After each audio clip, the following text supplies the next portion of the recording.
Hey, everybody. Thanks for tuning in to this episode of Our Kids Play Hockey. We want to let you know that we have once again been honored with a nomination for the Hockey Podcast of the Year via the Sports Podcasting Awards. And all you need to do to help us is go to ourkidsplayhockey.com and click on the Vote Now button. It asks you a couple questions. You're in and you're out, and you have voted for us for Hockey Podcast of the Year. I want to thank you all for being a wonderful, wonderful audience and helping us get to this stature of hockey podcasting, because we've done it as a family, as the hockey friends and families around the world. Thanks so much and enjoy this episode of Our Kids Play Hockey.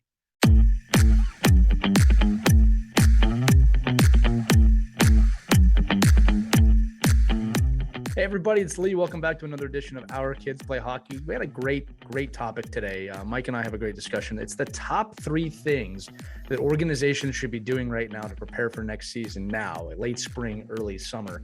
And we only limited it to 3. We realized they could do 50 of them, but the conversation is great. There's a lot of takeaways in this one. You can bring your organization, whether you're a parent, a coach, or an organizational leader. But it's information we wanted to share with you. And we hope you get some feedback back from you on it.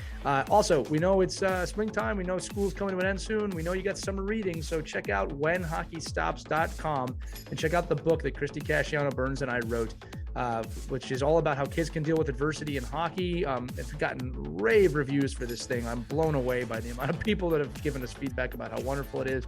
We've also been speaking to schools and reading the first chapter. So just really humbled by the entire experience. You know, we wrote this thing with the mission of just giving a guide to kids to help them out, as the future leaders of tomorrow. And we've gotten it back tenfold. So thank you so much. So check it out again, whenhockeystops.com, whenhockeystops.com, whenhockeystops.com. Pick up your copy today, or you can get it on Amazon, whatever's more comfortable for you.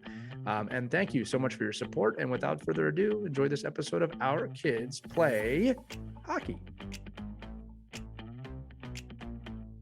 Hello, hockey friends and families around the world. Welcome to another edition of Our Kids Play Hockey. I'm Lee Elias. I'm joined by Mike Benelli. Christy Casciano Burns is on assignment. I'm not going to get used to saying that. I love saying that. I miss her, but I do like saying that.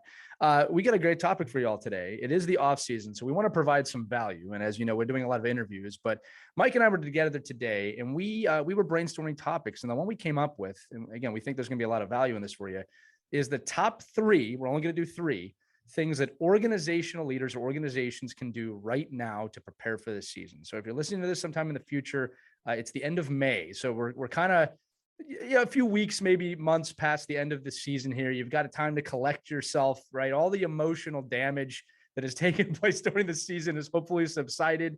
But wherever you're at right now, enough time should have passed where maybe you've taken a little bit of a breath. Maybe you went on a vacation. But now is not the time to rest completely, right, Mike? Now is the time you got to step up if you're an organizational leader and make plans for the next season. You don't want to wait till September or August to start doing this. The real champions in the space start doing this now. And again, Mike is a proficient and a professional in this arena here, pun intended.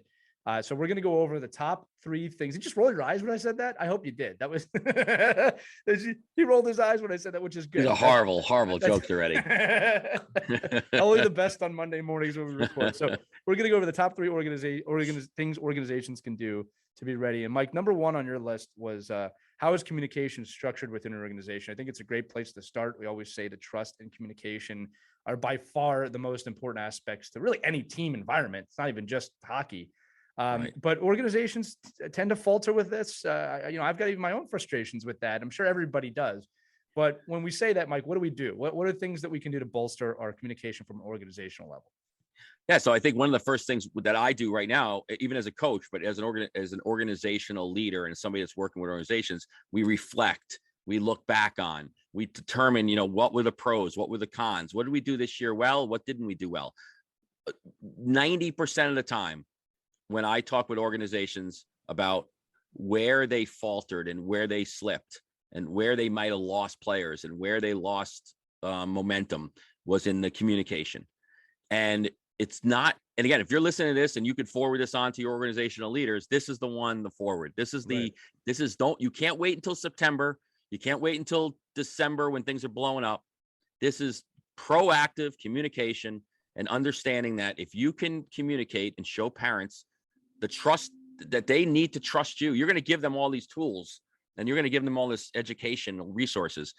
As long as they trust you, that you're going to give their kids the right guidance and the right resources and the right and the access to development, now we can start communicating back and forth. I think one of the things I've learned working and really actually the last few months, I've really dove deep into talking with the best players, and we talk to people all the time, but even the best people privately that would never go on a podcast, would never talk about, what they've done in their careers.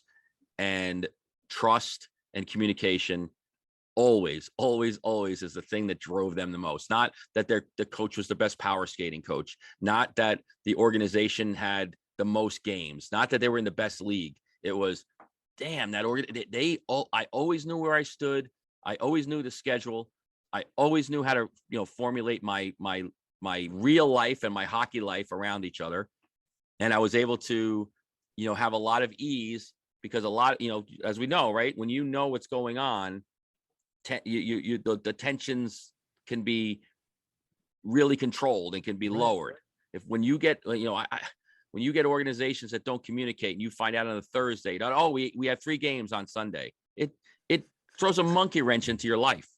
Or I know we said we were going to do this, but now we're going to do this, and you didn't find out about it, except that there was a text messaging chain from 5 disgruntled parents that started bringing it up. Like, when you can't get ahead of things as an organization, and when you can't lay out the foundation and the framework for what you want to do, you're just setting yourself up for disaster.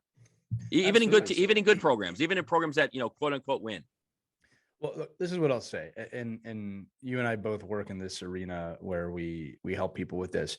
I used to say 9 out of 10 problems are caused from bad communication. I actually changed it. I said 10 out of 10 problems are almost caused from bad communication and things surrounding it. It is almost always, it's like 9.9, a communication breakdown of some sort that causes the problem. Solution also comes from communication, no matter how hard the conversation might be. But to give everybody an idea of how serious we are about this, when I go and work with a team, the first thing I do is establish trust, and we define the word as an organization or as a team or business, whatever. It's extremely important, right? That's the foundation. The second thing I do is develop a communication system. And I make sure that everybody understands this is the way communication flows. If you need to, connect with someone, this is the pathway to follow. It's a bit of a hierarchy. It depends on the organization, but, to get to the top or anywhere in the middle, I make sure everybody knows the communication lines. Because if you don't know how to communicate, commiseration will start. You'll start communicating with the wrong person, and then wires get crossed, and you know what happens. The bomb explodes, and this happens all the time. And then, Mike, as you said, once you have that pathway set up, mistakes can still be made. This is one of those things where even if you have it set up perfectly, mistakes are still going to happen. So if you don't set it up, it can be really catastrophic to your organization. And, it's funny within hockey and the time period we live in, again, 2022, there really is no excuse anymore for bad communication. I remember growing up, we had the phone chain right on our team. Like if something went wrong, 5 parents would start calling all the other parents, and it was pretty efficient, but that's completely outdated now. If someone tried to do that to me, right? You have all of this technology to communicate, and I still get, I'm not knocking. I know a lot of organizations have that, well, this works, but if you're doing like a broad email all the time, when there's things like Slack and other abilities to communicate, just rethink that a little bit. Is this the most efficient way to communicate with parents, coaches, team managers?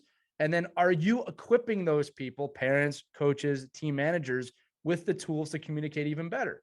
Now, again, I'm just coming off a season where my team manager was fantastic at communicating. I mean, we had Team Snap set up, and we just never missed a beat. I never felt like we were missing something. And I think most people do that. There's usually a team calendar of some sort, but from the organizational level, Mike, just staying on this for one more minute.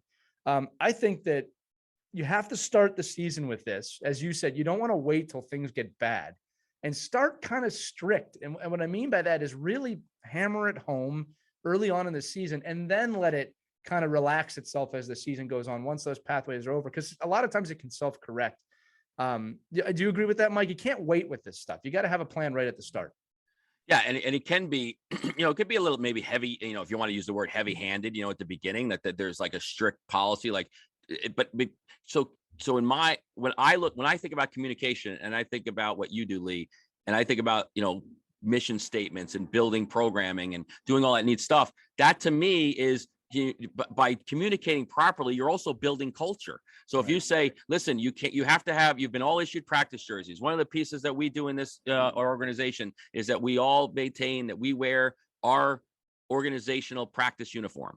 Right. Then enforce it. Don't let somebody come in here with the power skating clinic stuff and or another team's jersey Your or ultra select competitive AAA showcase. I can't tell you, like when I see organizations allow kids to come in, like if I see at the higher levels, like these high school teams, that all of a sudden there's one kid out there with a different color helmet, and oh, well, who's this kid? Oh, he's the all-star travel kid. Well, that's not.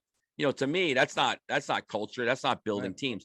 But you could do that within your whole organization. And I think that's so organizational communication, set tones for coaches, get coaches on their own communication and have coaches support each other. Setting those goals within you're absolutely right. There's no reason in today's world, with the resources we have and the tools we have available to us, that every parent that wants to know when things are and how things are done can't be told or express that. And there's options too. And there's options. And the communication piece the other way, that there's always room. There's no closed door here. There's an email address, there's a phone number, there's a contact person, there's a gap greeter, there's a liaison, somebody in our organization that will take your concerns, process them, and give you an answer. Might not be it's not going to be, oh yeah, you're absolutely right, your son is the first line centerman, we forgot. It's, yes, we understood your concern.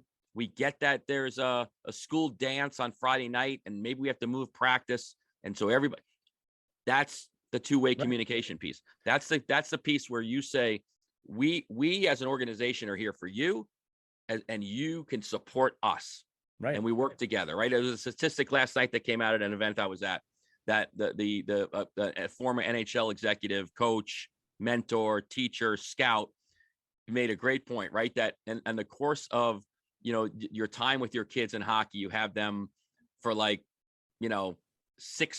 of the time, right? In a season, their teachers have them for 18% of the time, and your parents have them the rest. Right. And those are the people you need to communicate with. You need to make sure that, imagine this is the communication tool you use in an organization. Okay, coaches, at the end of practice, make sure your kids tell your kids when the next practice is. Now, Lee, if your son was in that locker room, and the coach said, hey, don't forget practice Thursday night, it's changed to 6:30, tell your parents. Right.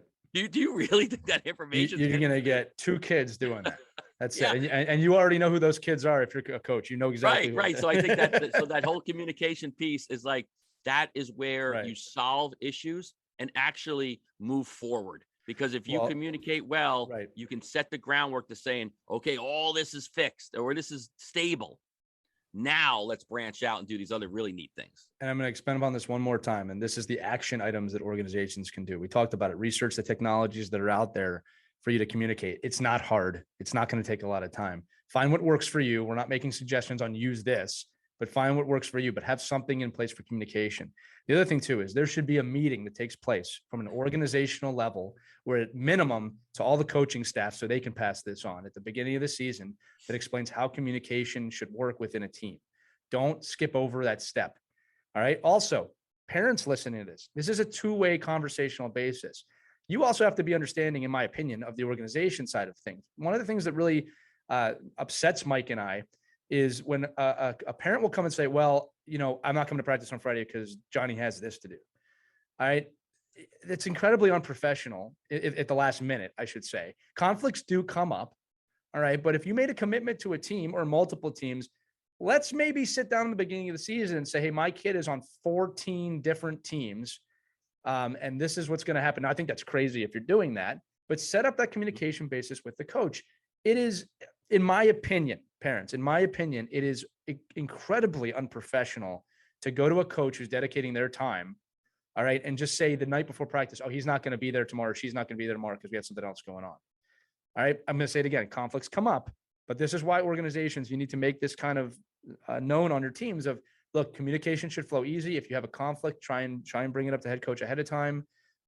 Try not to present it to head coach as you chose something over the team. Like, explain why. All right. I'll give you a good example. I was in choir growing up, and every once in a while I'd have a concert over a practice. And I wouldn't tell my coach I'm not going to be there. I'd actually approach, they have a concert. Is it okay if I miss practice on Friday because I have a concert? They never said no. They never said no. All right. But I can tell you right now, if I said, yeah, I have a concert, that comes first over hockey, sorry, just to kind of boost my ego, that I would always be taken the wrong way. Always. So, oh no, it's always like, hey, yo, coach, I'm not here Thursday. Oh, yeah, what's that? Why? I got something to do. Yeah. I got my parents signed me up for this thing. Well, I'm here Thursday. Like I've been here every Thursday. Right. I don't want to be always. Yeah. But I'm here. So I mean, I have things to do too. I miss my kid's concert. Like so. That's a great point. Let me just say, look, you couldn't do that at a job. All right. And I always try and look at this from the broad picture of life lessons. Okay. You couldn't just go up to your boss and say, I am going to see Dr. Strange 2 this weekend. Sorry, I'm missing work. You can't do that. Right. So parents, depending on the age, I would first off, I would have your child try and call and ask if you can, just to build that kind of relationship with the coach, but just ask. All right. And if you really can't make it, say, I have this conflict and I need to do this time, but I want to let you know about it. There's always a way to do it. The ego level of just, I'm not doing it. Anyway, I hope that changes. I'm getting a little soapboxy here. It's more disrespect actually. And it's just not respecting the fact that the organization if you want the organization to, help your children and you, then you have to help them. And by throwing monkey wrenches in all the time, by just saying, I'm going to do what I want to do. But, oh, by the way, when it's time for the team to do what they need to do, then I'll come on board. And I'm like, here's how it works. I'm going to move on, but I just thought of a funny analogy. When my son or daughter, this is making me laugh because look, as we're all hypocrites as parents in some way, right? We all say one thing to our kids and then do the exact opposite. But I'm just thinking about when my son or my daughter, I'm talking to them, they start kind of just walking away from me. Whoa. Get back over here. I'm talking to you. All right. Yeah, Dad, I want to go play my video game. Get over here when I'm talking to you. So that's not okay. But it's okay for someone to go to the coach and be like, yeah, no, I'm going to be over here. Like that's, I'm sorry. I'm just laughing. Yeah. Well, the last thing maybe it's not the last thing, but on one thing on communication too, and you brought it up. And I think at the 12U and above, 12, 14, 16, those are the times you really have to get your girls and boys leading the conversation with their teams and their coaches. And now again, not text message change, beyond the text message, follow your safe sport requirements, protect your kids, but at the same time say, coach, Michael's got an issue. He's going to reach out to you. Okay. Right. And Michael's going to reach out and he's going to reach out with me on it. There's going to be that communication, but I'm going to let him lead this, and whatever it is, but I'm going to let him lead himself down the road to communicating to you that he's in Model UN. He's the president of his class. I know this is a league tournament weekend, but he's also got, a life that he probably will end up being closer to reality when he stops playing hockey. So but it all stems back to, how does organizations communicate those policies and procedures? Right. And are they out there that says, listen, if you join our organization, just know if you ever miss anything for hockey or hockey for anything else, you'll be banished to the eighth line, and you won't get refunded. Like, just tell me that. If I know that going in, at least I know. I was like, oh, you know what? I did know that going in. But if it's very vague, and it's like, oh, you know what? We only sit the kids that aren't good. Oh, okay. Let me know that. If my player is not a good player, but you only can sit him, at least I know what I signed up just for. Clear expectations. And a lot of organizations don't set that. They kind of let it ride. And I think that's important. I think also coaches, if you're listening, look, parents talk. So if you want them to communicate clearly with you, establish that. If you don't want them to go over your head to somebody higher than you, establish that they should come to you first. It's still going to happen. Like I said, it's still going to happen even if you do that. But there's a much less chance of it happening to a point that's detrimental to the team, to the kids, and to you. And look, there's no perfect parents, there's no perfect coaches, there's no perfect organizations. Obviously, when you bring personalities and ego into this, it's not always easy. But if you do it right, organizations, it is your responsibility to it's not just an email that you're going to send out to your team at the beginning of the year. You should have a meeting. And with Zoom and other technologies, I'm going to say it very condescendingly, there really is no excuse for you not to be addressing your coaches. There's just not anymore, especially after the last 2 years. So let's move on to the second point, or else this whole episode is going to be on point one. And this one's an important one. Organizations. I can't wait to hear what Mike says about this. You need to have a clear understanding of your path for player development. All right. And this is an important one too. Coaches can be very creative. There's also coaches who follow it to a T, right? As an organization, you should be telling all of your coaches at every level, and this might take multiple meetings, what kind of development you want to see out of them this year. And I have a lot of suggestions about this too, about how that can be done with communication. But Mike, let's jump right to you. How does that even happen? How do you do that as an organization at this time of the year, the summer?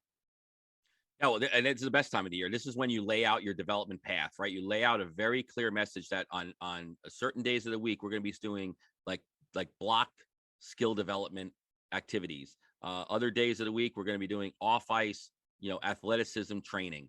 Other days of the week, we're going to be doing, we're going to be, nothing's required, by the way. This is all, listen, this is all part of, nobody's forcing you to do anything, but understand that we as an organization have a path for you to succeed. Right. That path is what our not only our mission statement, but you're signing up for something that we're telling you how we're going to get there. We know the beginning point and where our end point is. And I don't think enough organizations do that. You sign up and it's kind of like a black hole of, well, like, where should my kid be by October? And then how much puck touches do they get by November and December? And what is the gain to practice ratio? And does it change? So I think in that player development model, the model of an organization saying, you're joining us, this is what we do best. These are the resources we have available: goalie coaches, shooting coaches, mental strength coaches, nutritional advice. We are going to be an all-encompassing organization, or not, for you to succeed. So I think that's really the key, is to show that how can we be in a situation where I can show you the best path for your children and lay it out, have it out there so those people could actually respond and react to it. Well, I'll tell you what, from an outside point of view as a parent, if I saw an organization doing that, I'd be wowed, right? Like, wow, they really have a plan for development here. It's not just based on the level that my kid's playing at and what's going to happen. Now, with that said, USA Hockey, this is one of the things the ADM actually has done pretty well. There's so many resources you can grab to help develop that. And again, look, if you want to be creative with that in your organization, there's nothing wrong with that. But again, I always like to give perspective. Just 20 years ago, it just was nothing. It was just, you showed up and you figured it out. And maybe you had a good coach, maybe you had a good skill developer there. Now, I mean, USA Hockey has done a great job at really giving the tools, but you got to take them. That's really the key here. It's not, you pay your membership dues, you get access to all this stuff. You should be utilizing that. Well, the organizational piece too, Lee, they get access to it. Like, exactly. There's blueprints and menus that are free to all of us that say, hey, at 8U, we should be doing this. At 10U, now you could, and you could deviate from it. You can say, in our region, we need to do more of this. In this age group, we have a lot more girls, so maybe we have to do more of this. In this area, we have a lot more diversity, and maybe we need more inclusion. Like, it depends on where you're from. And no two organizations are the same, and no two levels, no two teams are the same. But the one thing that is the same is you can have a blueprint and a path for player development. And if you show it and you can live it, you have much better chance of having success, of people buy into that development. Because if you're winging it every week and people are like going, I don't understand why they keep doing these stupid jumping over the box drills. Like, why? What is that doing for my kid? He needs to learn the power play. Well, our development path is clearly stated. We've discussed it. We've had 9 Zoom sessions about it. You signed up knowing the path. And that's why it's so important to do that stuff now. When people sign, in the East Coast, right, on the area we are, everybody's signing contracts, and you're signing your life away. You sign up for your team, and your son or daughter can no longer move to another. Your rights are owned by the the Wantagh Hockey Association or whatever it is. But to me, it's like, well, I don't want to sign anything, and I don't want my kids' rights to be taken until I know what I'm signing up for. So get those paths out there, and let's go back. You communicate those. That's right. That's why we started with that. You're gonna get parents to buy in, because somebody's gonna say, you know what? I'm a professional nutritionist. I think I can help you with that. Right. I love the fact that on Wednesday nights you do a Zoom session for anybody who wants to come on for free in your organization, and I'm going to talk about the best peanut butter shake you can make. Right. And and to me, that's like, holy crap. Like, that's what I want for my organization. Or Right. maybe on Monday Right. nights, it's going to be on Monday night, once a month, we're going to have a Zoom session or a live, like maybe even in the real world of live people, we can have a shooting specialist come on. And that is invaluable for players and parents, because nobody really does know what the hell is going on Right. the ice unless you Right. tell them. Every Saturday morning, Tell 'em. you listen to this podcast. No, I'm just kidding. No, well, that's a huge tool. I'll be honest with you. It's like it's any educational resource in player development is a Right. tool. And if you can have the right, we had Daryl Belfry on. If I have Daryl Belfry clips, so I have 1, 2, 3, 4, 5, I would take those clips, I'd mash them up, or however whatever you call it. Caitlin can give me a better word for it. It's called you editing. Slice them up, we send them out, and we say, you don't need a 7-hour seminar. You need 15 seconds, right? So that your son and you and mom and dad in the car can understand what Coach Lee is talking about. Right. But you need to show people that path. Let's get real specific here. What are the titles of the people in the organization that should be taking the lead on this? Because I'm not calling out any organization. Sometimes I feel like, people have director of hockey. They have the overall CEO of an organization. Who are the people at the top? What are the job titles, Mike, that should be listening to this and going, oh, wow, that's me. I need to take control of that. I need to do that. So USA Hockey already has a built-in, structure called the ACE coordinator. So the ACE coordinator, and the ACE coordinators get mad at me. I was an ACE coordinator, but so I don't think they should get mad at me. I call them like the librarian of the hockey organization. Right. They're the ones that back in the day, the ACE coordinator, when it first developed, was like the guy or the girl you went to in their office at the rink, and they had all the Betamax tapes and the VHS tapes and the 8 hours of shooting, Howie Meeker's shooting tapes. Like, you would have all that, and the magazine articles, and they would be the depository of all this hockey knowledge. Yeah. So the ACE coordinator, which you all should have in your organizations, if you're a USA Hockey sanctioned organization, is a person that is that conduit, is that person that should be able to send out, when are coaching education classes, when are official seminars being done, and wow, here's a free resource. You got to have access to it. We have organizations that we know right now, Lee, right, that use our podcast as their weekly in their weekly newsletter.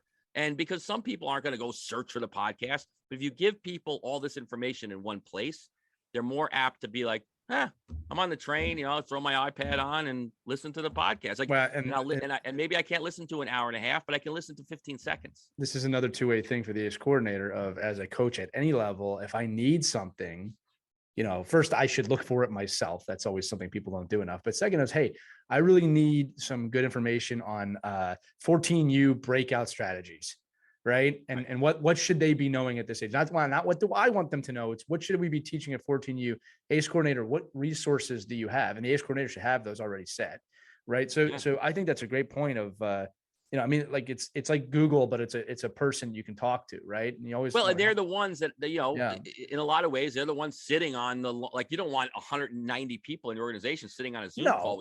Nobody could do that. The one person can sit on it and then get the information out to the rest of the people. Now, the other aspect that we have, and we encourage, or I encourage, and who knows if it's just USA Hockey or anybody can do it, that is that you have program level developers. So you have an 8U coordinator, a 10U coordinator, 12, and they then help within that age group, right, figure out what is needed, and then what are the best practices within that little age group. I've got one, because really a dad of an 8-year-old really shouldn't care about what the 14-year-old kid is learning.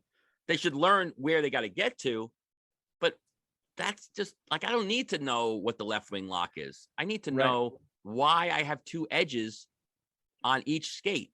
That's what I want to know. I'll take this a step further for you. Something that it's a suggestion that I've made to my organizations that I don't see a lot. I've never seen it, is coaches from each level should be talking to each other at minimum once a month on a meeting or a Zoom call or beers or whatever. Right.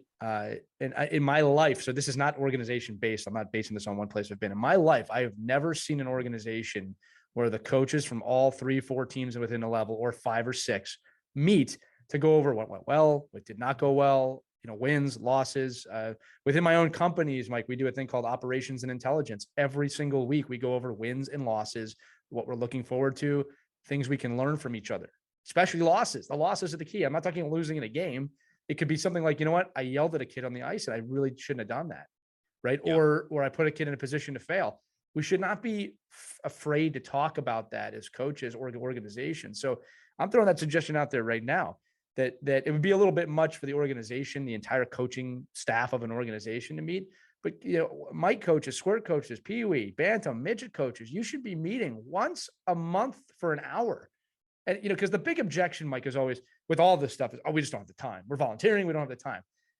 Man, make the time. Make an hour. I don't know what to say to that one. I know it's so in every organization, hockey organization I've led in the last 18, 20 years, I've always had that structure that there is no room for not having it. The coaches that don't come don't last. And the coaches that don't value it, we don't hire. And I think that's, and even if it's a dad or mom, a volunteer, if when you offer something that's enticing, and the way I do it, and the way I've helped organizations do this is you always want to have a theme, like just like in real life, right? In real business, you don't want to go into a meeting and say, okay, well, what do you want to start talking about today?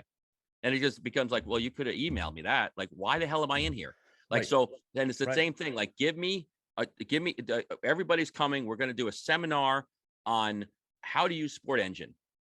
Great. I want to learn. I'm going to show you how to send out a text message to all your kids that's safe, legal, and, you know, protects you, coach. I want to protect you. You're the coach. We're here to protect you. We want you to do the right things. And we're going to run a seminar. And guess what? At the seminar, who knows? Maybe there'll be beer. Maybe there'll be wraps. Yeah, maybe it'll be online. Just do whatever it is. But but it's very similar. Communicate to your coaches. It's always going to come back to that. And I think more than communications, be consistent. Don't say you're going to do it and then do it 1 month. It's like this podcast. We said we didn't do it, and we pretty much find ways to get on these podcasts no matter what. Right. And because it's a commitment and it's a consistency, right? If you lose consistency, it's very easy to miss 1 week and then say, we'll miss next week. It's the summertime. It's not a big deal. We'll miss another one. And all of a sudden you don't have it anymore. And I think that's where coaching education comes in your organization. You know, if you want, this is my suggestion. Once a month, you have it there. Everybody has these great rooms. Everybody has these, big meeting spaces, offer some food and beverage. They cost you less money than a sheet of ice.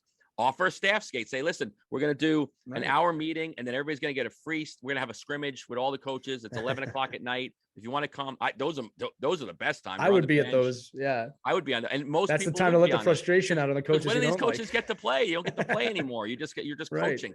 But I think it's just turn the live barn off. Make sure your kids don't see how bad you are, and then just go out there and play.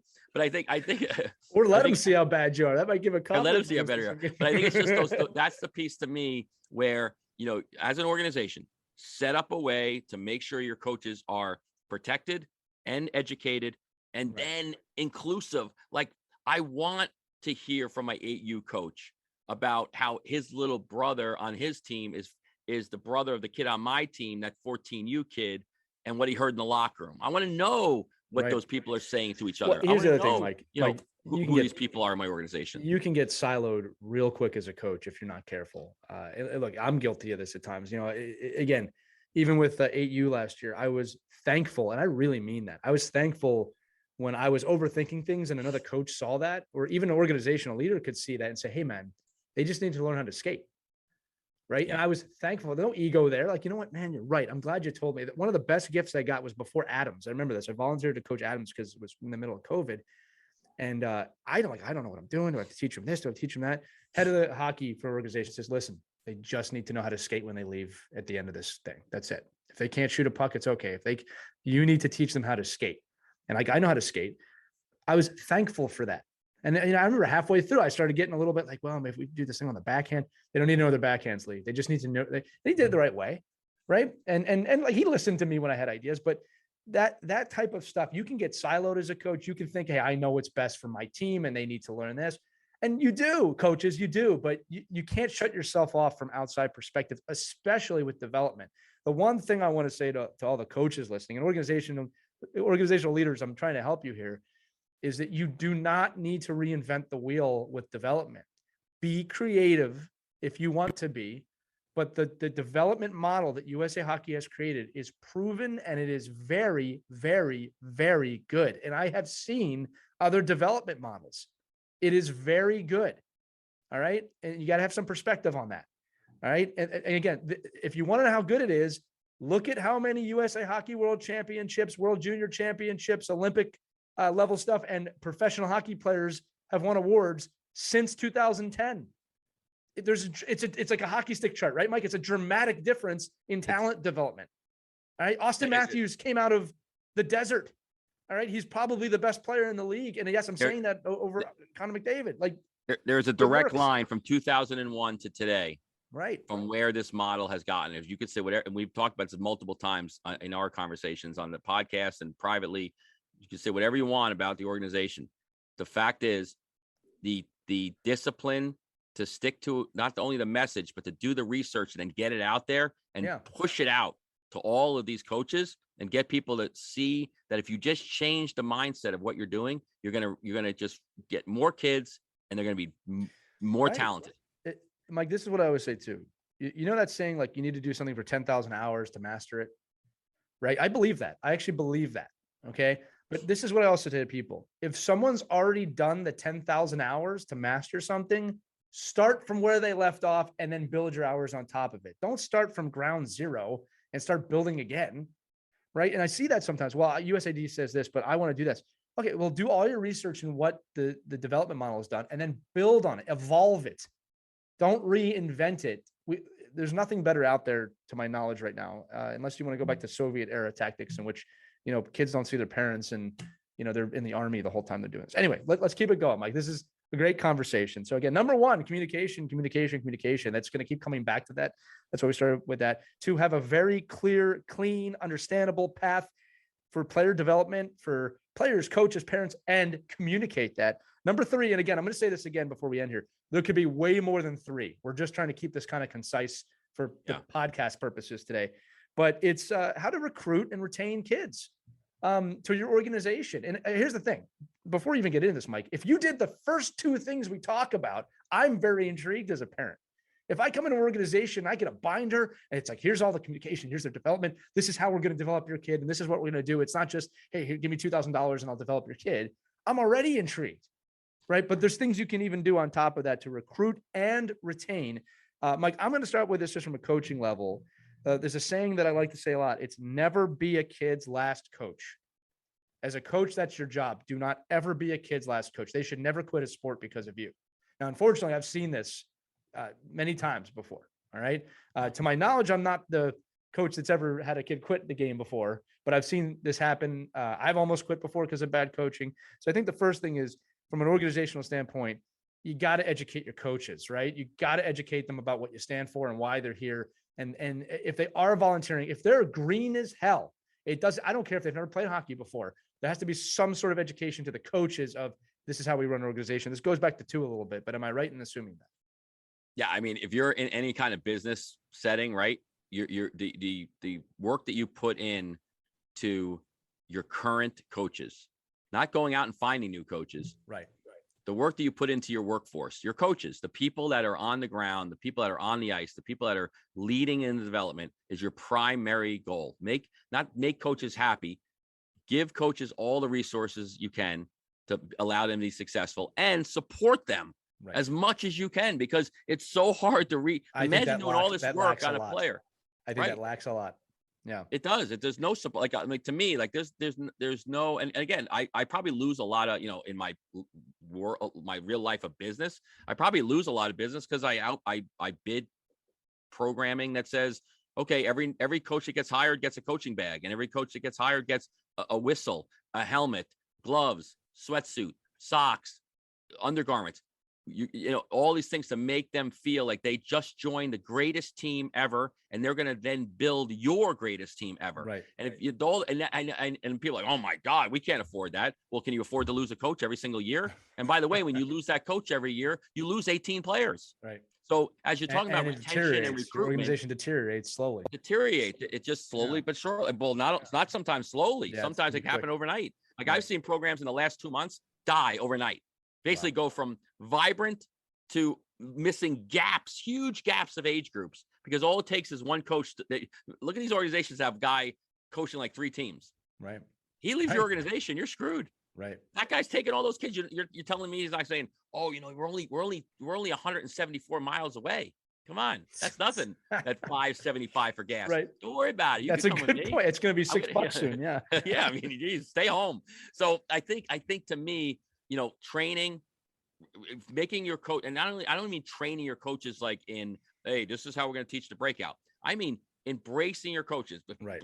Like me, I've never, in every rink that we've built for our organizations, we've always built a coach's room. We've always built a safe place. We've always built a place where they could get a free cup of coffee or a free soda, or there's a refrigerator filled with beverages, or there's always snacks around. And again, if you do the right thing with those coaches, they're going to find ways to be around more, and they're going to find ways to be happier, just like work. If you hear your coaches like, oh, this is a grind. If it's a grind for your coaches, then you've got to blow it up. You can't have them. You can't be there. You've done a horrible job. If it's a grind, right. This is youth hockey.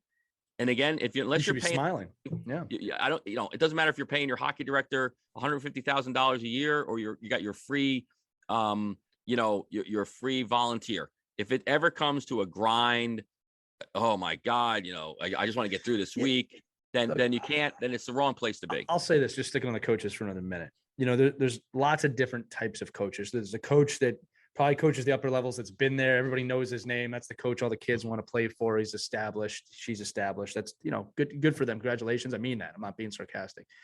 Then there's the volunteer coaches who really want to be there, but they're volunteering to be the head coach. They're putting in a lot of time. Maybe you're paying for their kids' dues, right? That's always a nice little thing to do. And then there's the typical kind of parent coach that I'm here to open the doors, and I'm volunteering because you needed some help. You need to take care of all 3 levels of those people. All right. Yeah. And again, having your kids' dues paid is nice. It's the little things beyond that. It's an incredible amount of time. It is a lot of stress, whether you want it to be or not. I'm not talking so much about the grind. It's just coaching a hockey season coaching any season can be somewhat stressful, right? What are the little things you're doing as an organization? Like I remember they gave me a team jacket this year. I really appreciated that. I really did. That they thought about that. I'm a parent from their eyes. I'm a parent volunteer. Hey, here's a jacket. You're at every game. You're on the ice. We appreciate that, right? But again, it's those little things of, are you having those monthly calls? The way I look at it, Mike, if I was running an organization, when I got those volunteers, I look at it very much like players, right? If I got, let's just say 10 new volunteer coaches a year, right? In the back of my mind, I'm going, okay, I want to develop at least 3 of these people into an 18U top coach at some point, whether they're here or not, actually. Right. I want to develop them into the best coach if they want to do it. All right. There's plenty of parents that come in a couple seasons, they do it, and then they move on. There's nothing wrong with that either. Right. But that's the mindset I think an organization should take of, I need to develop the coaches. And if you listen to our previous episode about the coaching developer that Mike went to, right, it has very little to do with the tactics and the talent. It has more to do with the type of person you are and the way you treat these kids and the way they can understand growing up within the game. So yeah, but you got to teach your coaches the same thing. Like if you want to retain players, like just like the Dave Starman's comment, right? If you want to have the best players, you have to have the best coach development. Absolutely. So if you want to retain, quick quote for you, everybody listening, I say this in every speech I give: you need talent to win, and you need tactics. Great talent cannot overcome bad tactics. Remember that. All right. If you have the best players, but you're not using the right tactics, it doesn't matter. Great players cannot overcome bad tactics. The truth. Go ahead. Yeah. And we know that, right? So, and we know the fact that if you want to retain players, the best way to do that is retain coaches. Right. And because they're the ones that you're drawing to. I mean, coaches are going to love this episode, Mike. They're going to love. They're like, yeah, I agree with those guys. If I own an organization, because it's common sense, like think about forget about the fact that coaches don't get. It's not even respect. They don't even get the gratitude of the everyday little things that they're doing. I can't even get a cup of coffee. I had one program in upstate that we did where the coach once a week, they're like one of the things where I demand, the one of the things I suggest is I'm like, if you're the hockey director or you're the rink owner, or don't park in the first spot, right? The closest to the rink. Give that. It's almost like, how you like employee, like this is Jim's our employee of the week. Like do those little things. Put a picture up in the rink. Say, Lee. We just want to showcase Lee this week. Hey, you want a quick story, like non-hockey related? People like Billy Joel is a great example of this. Billy Joel, I don't know if you know this. I mean, if you're in the Northeast, you know Billy Joel, obviously, everybody knows him. He does not sell tickets for the first row. They are never sold. And what he does before every concert is he goes to the back row, the nosebleeds, finds a bunch of kids or families, gives them the front row. Yeah. Right. Because he said he got tired of looking down at these rich people that didn't even know his songs and then were just there to show off that they could get to the first row. So, whether you get a nice, H2 Hummer that just was washed, give those spots to the people that are dedicating their time. Lead that way. And all it is taking it's a free resource, right, to just thank your coaches. Or like one of the things that we used to do is like every month we'd have just all the coaches that showed up, every week they would put their name in like a jar or whatever, and then we had a drawing once a month, and the guys got a free stick, rolls of tape. Brilliant. A pair of gloves. You're appreciated. Go. And guys loved it. The guys loved it. They'd come in, and they'd always make sure they came to practice. They put their name in the jar. They're like, oh, and we had a pretty good, brilliant. Like we had a good honor system. You couldn't stuff the jar, or you couldn't have somebody else write your name on and throw it in. You could, I guess, but I'm like, okay, you didn't know the prize. That's where Mike Benelli has won for the 6th time this year. Yeah, Mike's been here 17 times yesterday. But I think it was one of those things where if you little things like that, where you appreciate what people do, or if you have your midget major AAA coach and he shows up for like 6 mite sessions, right? Helps out. You give him something. You say, hey, wait, listen, unbelievable time. Thank you so much. Guess what? We got these brand new gloves for the organization. They're all yours. I'm going to tell you something. Choose them or not. I'm going to tell you something that's going to make you laugh. So my team this year, keep in mind, I was just an assistant coach. Apparently, I say the word appreciate a lot, right? That the parents started making fun of me for. In fact, there's like a drinking game that every time Lee says appreciate, you take a drink. At first, I was a little bit like, oh, that's weird. And then I realized, like, this is the greatest compliment I think I've ever been given in my life. That I say this word, and I mean it, Mike. Every time I say it, it's not superficial. If I say I appreciate something, I really, really mean it. All right. And I want people to know. So one of the things I say here is, and we just don't do this enough. And look, the last couple of years have been hard on everybody. Okay. Right. So I understand. I really do try and have some empathy for hard times and, people are exhausted. I really do. All right. Like I'm a parent in this too. I understand. But we don't take the extra second just to say, hey, man, I really appreciate you being here today. Or even to the kids, right? I used to tell the kids, I appreciate you working hard right now. We tend to go towards the negative and the sarcastic. And look, I'm a very sarcastic person. Anybody who really hangs out with me knows I have a really dark sense of humor. But I remember my father telling me when I was a kid, like, hey, if you see someone you see a lady in a nice dress, tell her she's got a nice dress on. Do it the right way. Or if your friend does something good, tell them. We just don't do that. And the thing is, it goes so far. I have seen people, Mike, come into the rink pissed off. I've seen co-hosts on podcasts come on looking super pissed off, right? And I just compliment, hey, it's a great job you did last week on the podcast, Mike, right? And Mike, this. I'm joking, but I'm being serious. I appreciate when you say my hair looks good, but I think it's it melts away though. You see the anger melt away. Yeah, but I'm being serious. Like you can see the anger just melt a little bit. Because no one has said anything nice to this person in a long time. You know what I mean?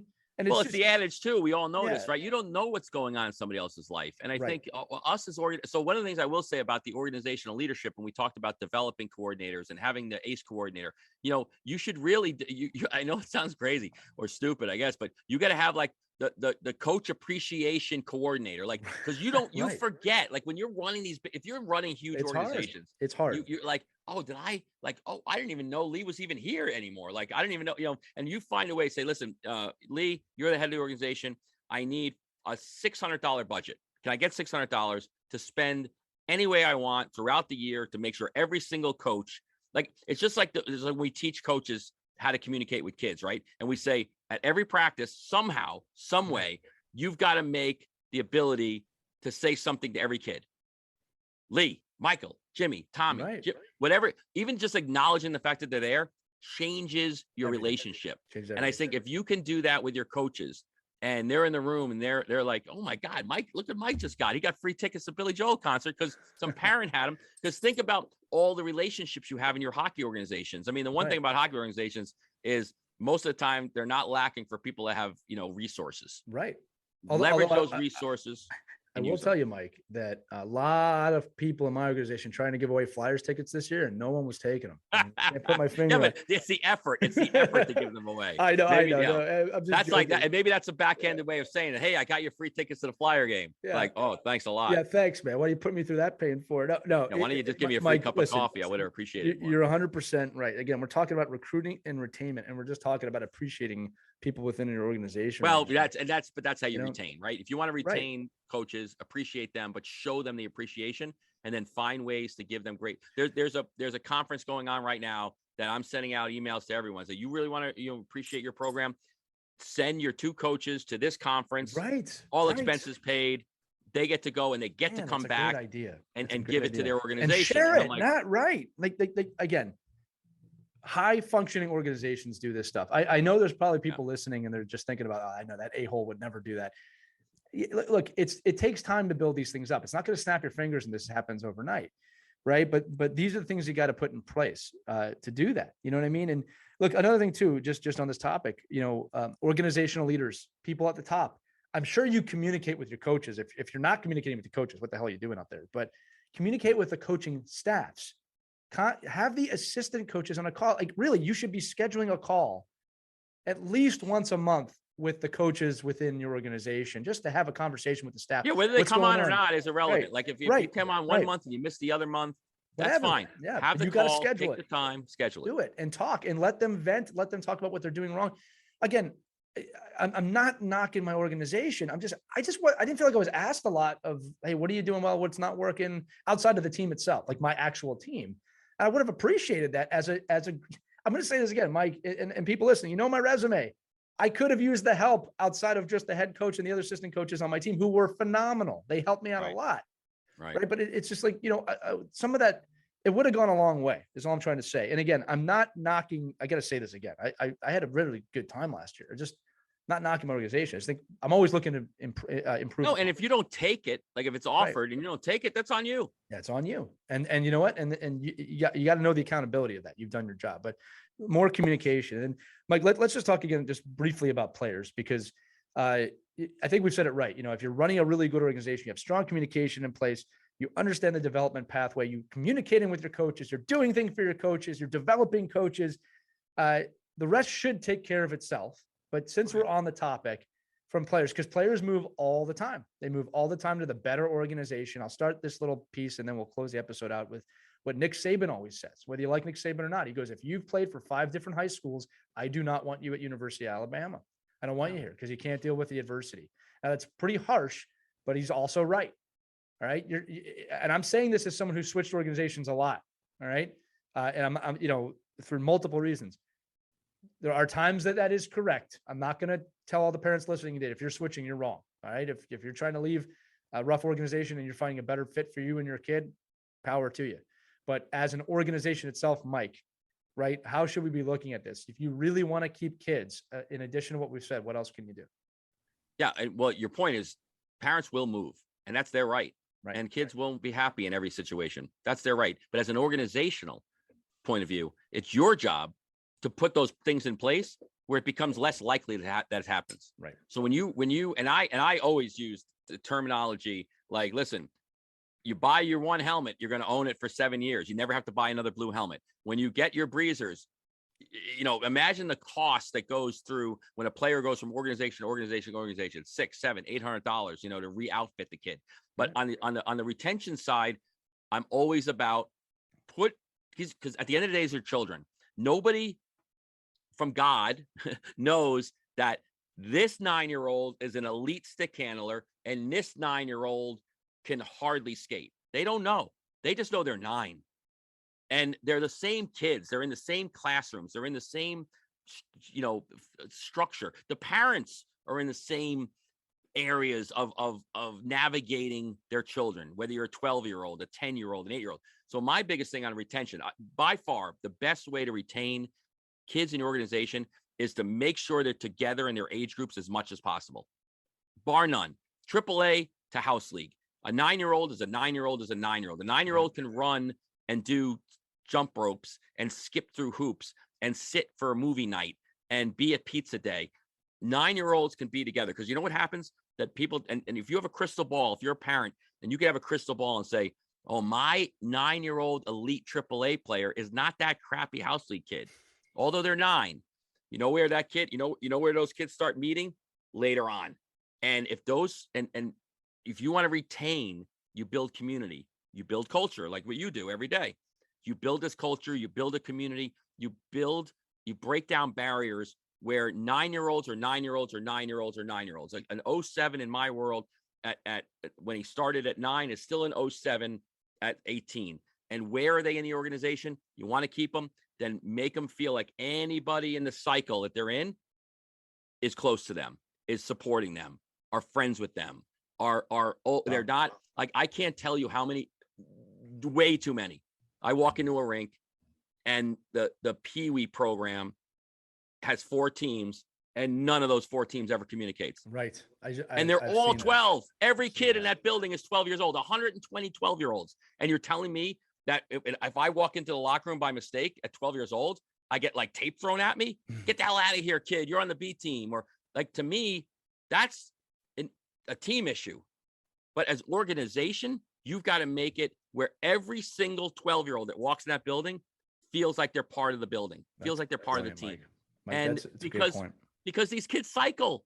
And you know what? It makes it easier later on in life, or later on in the development of your organization, that kids now can become interchangeable. It's easier for me to stomach the fact that you'll hear it, and you'll hear it a lot as your kids get older, Lee, that, oh, my kid can't play on that team. You're ripping him away from his friends. He just made all these friends. Well, how come they're all not friends? How come they don't know everybody when they walk in the rink? And, I just think that's, if there's one thing you can do to retain players, it's to build communication and trust and relationships within the age groups that you have in your building. Mike, that is honestly fantastic advice. Healthy competition is a good thing, but your teams don't need to be rivals with each other. They can still compete. Listen, I said healthy competition, but you don't have to be rivals. You're on the same team. You should hate the next town over's team. Exactly. Not the team in your building. That's what I'm trying to say. And you're totally right. You just explained that in a way I've never heard it before. And it totally makes sense, right? Like, even I'm thinking about just 8U last year, every one of those kids should be friends, because you're right. They don't know unless you tell them you're better than that kid. You're way better than that kid. That's right. Not the when right you walk in and if your t-shirt lights up AAA, and then the other kid walks in and he has like a tank top that's, doesn't say anything on it. They're like, oh, that's the crappy kid. But they don't know that. Right. They don't know they're bad. Well, and not a lot of people have read that book, Grit, by Angela Duckworth, about the people that succeed aren't usually the best. They're the ones who had to struggle the most. Right. And it's always easier when you have a community to do that. But Mike, I just want to reiterate that point of build that community of, if you really want to retain kids, it's not you're leaving your friends because you're leaving a team. It's all of my friends are here. All of my friends are here or on different teams. It's no different than gym in school. You go for 18 years with the same kids. It's the same gym kids when you're 18. Yeah, imagine if you're in 4th grade and you go to gym class and the teacher says, okay, all you superstars go over there and the rest of you kids go into the reading room. I'm like, what are you, crazy? Yeah, no. Yeah. Listen, by 18, Tommy might be really good at dodgeball. All right. But I'm still playing against him because that's the way it works in school, or even more extreme. I'm going to a different school, Mike, because this gym is not as good as the gym at that school. Anyway, fantastic point. I think we're going to leave it there. Again, I'm going to reiterate to the parents and everybody, organizations, coaches, listen, we could keep going. There's more than 3. Yeah, the problem is there aren't 3. I think there's so many silos of what you can do as an organization. I think, but like I said, there's certain things you can do that are free, right? That are easy, that are accessible, right? And nobody's telling you that the kids have to get gold lined hockey skates. You're just saying, listen, these are simple things you can do to change the culture and change how you're doing things. And I believe that if you're part of any organization like USA Hockey, you're probably getting a free Sport Engine account or a Team Snap, or you're paying for it already. Use it. I'll end this Simon Sinek quote. Remember, people remember how they made people. You remember how people made you feel, not what they gave you, not what they did for you.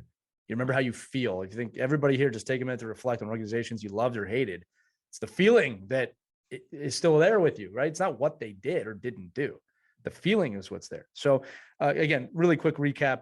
Top 3 things we talked about. Number 1, communication. Create some form of communication. Understanding, hierarchy, whatever word you want to use there within your organization. You will fail if you don't. I'm just going to say that very point blank. Number 2, understand the pathway of development, top down, from Adams all the way up to juniors. Understand how your organization is going to look at development. Who are the people in charge? Do you have an ACE coordinator, as Mike said? Do you have people that are communicating, checking in with the different levels? Are you creating methods for all the Mike coaches, all the Bantam coaches, all the midget coaches, whatever terminology we're using today? Do they get together once a week? Are they having beers? Are you doing the things to make them feel good organizational leaders? And then third, and like last but not least, is recruitment and retention. What are you done for me lately? What are you making? Coach your coaches, develop coaches. They will develop players, develop a community. They will develop a place for people wanting to be there. They will stay, right? Or at least more people will. But I think this has been a fantastic episode, Mike. And again, I appreciate everybody take a drink. What you said there at the end about create a community based on age, not based on the letters next to your sweater. It's irrelevant unless you want it to be. Unless you want it to be. And that's that's it. So, that's it. If that's the culture you develop, then that's what you live with. There you go. So what a great episode, man. I'm glad we did this. Again, we'll be back with you next week. We're going to be here all summer. We got a lot of great interviews. Listenership continues to go up because you're awesome. If you enjoyed this, if you found value, please subscribe. Please like, tell a friend, tell your organization. Help us grow this channel. Help us grow this podcast because we're here for you. And if you have any questions, as we preached in this episode, feel free to reach out to us, team@ourkidsplayhockey.com, or comment on any of the social media posts, wherever you can find us. We're here for you. And again, all of our episodes are available on ourkidsplayhockey.com, or you can go with your favorite podcast provider and it's there. So Mike, wonderful time being with you here today. I always appreciate being on the air with you. And even though we miss Christy, she'll be back next week on our next episode of Our Kids Play Hockey. So that's going to do it, everybody, on this super long sign off. Have a great day. Have a great week. We'll see you next time. We hope you enjoyed this edition of Our Kids Play Hockey. Make sure to like and subscribe right now if you found value wherever you're listening, whether it's a podcast network, a social media network, or our website, ourkidsplayhockey.com. Also, make sure to check out our children's book, When Hockey Stops, at whenhockeystops.com. It's a book that helps children deal with adversity in the game and in life. We're very proud of it. But thanks so much for listening to this edition of Our Kids Play Hockey, and we'll see you on the next episode.